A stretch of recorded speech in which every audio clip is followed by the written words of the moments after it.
यहाँ इंसान वक्त गुजरने के साथ साथ नए रिश्ते अपने साथ जोड़ लेता है। बचपन से लेकर बुढ़ापे तक इसके हिस्से में बेशुमार रिश्ते आते हैं जिनके मिजाज और रंग मुनफरिद होते हैं। अब कौन सा रंग पक्का, कौन सा कच्चा, कौन सा मिजाज अपना, कौन सा बेगाना। भरी दुनिया में जिंदगी गुजार के, खास तौर पर दोस्तों के दरमियान एक अरसा गुजार के बुढ़ापे की दहलीज पर कदम रखते ही हर शख्स बहुत से मामलात में खुद को तन्हा महसूस करता है। उसकी झुकी कमर, आंखों की बुझती रोशनी, बालों की सफ़ेदी और चेहरे की झुर्रियाँ इन रिश्तों की अनगिनत सिलवटों, पेचो-खम और बदलते रंगों का पता देती हैं। रिश्तों के बीच जिंदगी गुजार के भी अंजाम तन्हाई होता है। जो लोग अपनों के दरमियान कभी नहीं रहे, ऐसे लोगों में मोदी का शुमार होता है, लेकिन हर कोई उन्हें अपना कहता है और वो भी हर एक को अपना रिश्तेदार कहते हैं। जब इंसान को शोहरत मिलती है तो दुनिया खुद को उससे मंसूब कर लेती है, वो कातिल, जानी, मुजरिम ही क्यों ना हो।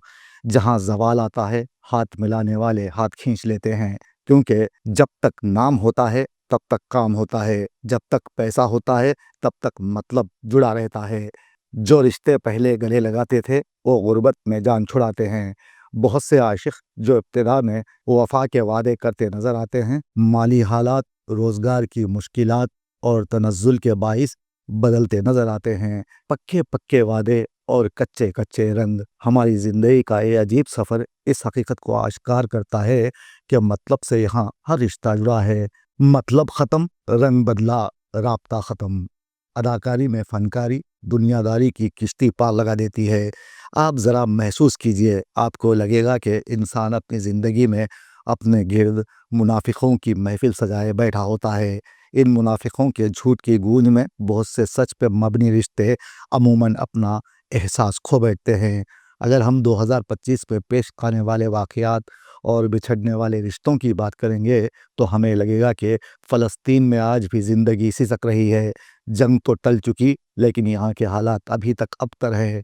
दूसरी जानिब अमेरिका में ट्रंप की कामयाबी के बाद उनके दोस्त बकौल मोदी ट्रंप मेरा सच्चा दोस्त है बड़े खुश हुए, और ये खुशी देर पा साबित न हो सकी, क्योंकि ट्रंप एक ऐसे सांप का नाम है जिसको मारना नहीं बल्कि उसका सर कुचला जाना चाहिए।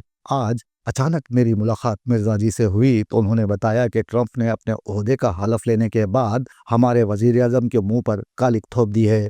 मुझे हैरत हुई और मैंने उनसे पूछा, बात क्या है मिर्ज़ा जी, आज बड़े गुस्से में लग रहे हो। तो उन्होंने बताया, मुझे हैरत हुई जब बहुत से हिंदुस्तानियों ने कमला हैरिस की हार पर अफसोस से ज़्यादा ट्रंप की जीत पर दुख का इजहार किया। कमला ना हमारी खाला है और ना ही ट्रंप कोई दूर के रिश्तेदार, फिर भी हमने चूहे बिल्ली का पूरा खेल देखा, बेलज्जत गुनाह में से अपना हिस्सा समेटा। अमरीकियों ने इलेक्शन में दो बुराइयों में से एक को चुनना था, कमला हार गई। ट्रंप ने इंतखाबी मुहिम के दौरान मुसलमानों के खिलाफ जो मुग़ल्लिज़ात बकीं वो वाज़ेह इशारा था कि अमरीका का सरफिरा हुक्मरान तर्ज हुक्मरानी के किस नज़रिए से ताल्लुक़ रखता है। इसके बावजूद अमरीकियों ने एक बदतमीज़ शख्स को अपना सदर चुना, इसी तरह जिस तरह 10 साल कबल हिंदुस्तानियों ने मोदी को चुना था। मुसलमानों के खिलाफ बोलो और वोट हासिल करो, ये पॉलिसी मोदी की है, जिन पर ट्रंप ने कब्जा कर लिया और जीत गए। इस तरह वाज़ेह हुआ कि अमरीकी भी बदतमीज़ हैं, क्योंकि उन्होंने अपने लिए एक ऐसे लीडर का इंतखाब किया है जो किसी भी लिहाज से उनके लिए मौजू नहीं। कहते हैं कि किसी इंसान के सब्र व अखलाक का अंदाज़ा तब लगाना चाहिए जब उसने एक जूता पहना हुआ हो और दूसरा ढूंढ रहा हो। अगर एक जूता छुपा हुआ हो तो ये शरारत हो सकती है, लेकिन दोनों छुपे हों तो ये रस्म है, जिसे शादी में सालियाँ अदा करती हैं और मस्जिद में साले। शादी मर्द की जिम्मेदारियों और औरत की तफरीह में इजाफे का नाम भी है। बीवी की सबसे बड़ी तफरीह शौहर के जूते पहनना होती है। यूं शौहर का उसे सब्र व अखलाक भी देखना होता है। जूता इंसान की ऐसी ज़रूरत है जिसे पापोश के साथ साथ बतौर हथियार भी इस्तेमाल किया जाता है, बल्कि ये जूता वो हथियार भी है जिसे खाया भी जा सकता है और नजर बद से बचने के लिए लारियों रिक्शों के पीछे लटकाया भी जा सकता है। मैं तो कहता हूँ मोहब्बत शादी की गाड़ी के पीछे लटका हुआ जूता है। ये वही जूता है जो साबिक अमरीकी सदर जॉर्ज बुश पर ان کی تواضع کے لیے اٹھا تھا، مودی کے لیے بھی اٹھا۔ یوں ہم کہہ سکتے ہیں کہ امریکی صدر اور جوتے کا گہرا تعلق ہے۔ یہ تعلق جارج بش سے سفر کرتا ہوا نئے امریکی صدر ڈونالڈ ٹرمپ تک پہنچ گیا ہے۔ اپنے عہدے کا حلف لینے کے بعد انہوں نے جن پالیسیوں کو اختیار کیا ہے اسے دیکھنے کے بعد تارکین وطن اپنے اپنے پھٹے پرانے جوتے چمکانے میں لگے ہیں تاکہ جب کبھی ٹرمپ سے ملاقات ہو تو ان جوتوں سے ان کا سواگت کیا جائے۔ اب ٹرمپ نے کیا نئی پالیسیاں لانے کی تیاری کی ہے، اس بارے میں ہندوستانی اگر جان جائیں گے تو وہ لوگ جو مودی کے امریکہ آنے کے بعد ناچ ناچ کر ان کا استقبال کر رہے تھے اور انہیں دنیا کا سب سے طاقتور وزیر اعظم کہہ رہے تھے، انہیں مودی پر غصہ آئے گا۔ مرزا جی نے مزید بتایا کہ ٹرمپ نے متعدد صدارتی حکم نامے جاری کیے ہیں جو لاکھوں امریکی شہریوں و خارجی حضرات کی زندگیوں پر اثر انداز ہوں گے۔ ان صدارتی حکم ناموں کا مقصد انتخابی مہم کے دوران کیے گئے وعدوں کو پورا کرنا ہے جو ٹرمپ نے غیر قانونی امیگریشن، وفاقی افرادی قوت کے حجم، توانائی و ماحولیاتی جنس و تنوع کی پالیسی اور کیپٹل ہل کے حملہ واروں کو معافی دینے کے حوالے سے اپنے ووٹر سے کیے تھے۔ ٹرمپ نے میکسیکو کے ساتھ سرحد پر نیشنل ایمرجنسی نافذ کرنے کا اعلان کیا ہے اور جنوبی سرحد کی خلاف ورزی کرنے والے تارکین وطن کے امریکہ میں پناہ لینے پر پابندی عائد کر دی ہے۔ ٹرمپ نے اٹارنی جنرل کو ہدایت دی ہے کہ وہ قتل جیسے جرائم میں ملوث غیر قانونی تارکین وطن کو سزائے موت کا اہل ٹھہرائیں۔ ٹرمپ نے امریکی ایجنسیوں کو حکم دیا ہے کہ امریکہ میں پیدا ہونے والے ان بچوں کو امریکی شہریت نہ دی جائے جن کے والد یا والدہ میں سے کوئی بھی امریکہ کا شہری یا قانونی طور پر مستقل رہائشی نہیں ہے۔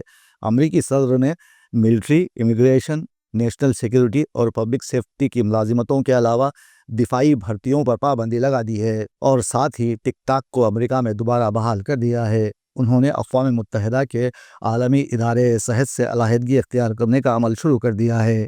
اگر تارکین وطن کو امریکہ سے مکمل طور پر بے دخل کر دیا جاتا ہے تو امریکہ کی آبادی میں نمایاں کمی واقع ہوگی اور یہ واضح طور پر سکڑ جائے گی۔ تجزیہ نگاروں کا ماننا ہے کہ ٹرمپ کے اس فیصلے کے بعد عین ممکن ہے کہ امریکہ سے 5 کروڑ تارکین وطن کو واپس ان کے دیش بھیج دیا جائے گا۔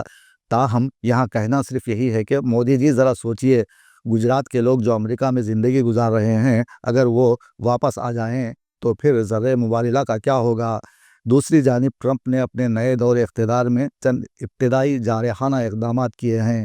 اس کی وجہ سے امریکہ کے دوست ممالک کے برگشتہ ہونے کا خدشہ ہے اور یہ بات صدر ٹرمپ کی خواہشات کی تکمیل کی راہ میں بڑی رکاوٹ ثابت ہو سکتی ہے۔ اور یہ بھی حقیقت ہے کہ تصادم پسند ٹرمپ کبھی بھی امن قائم کرنے میں کامیاب نہیں ہو پائیں گے۔ ایسا بھی دیکھو وقت جیون میں آتا ہے، ایسا بھی دیکھو وقت جیون میں آتا ہے، اچھا خاصا دوست بھی دشمن بن جاتا ہے۔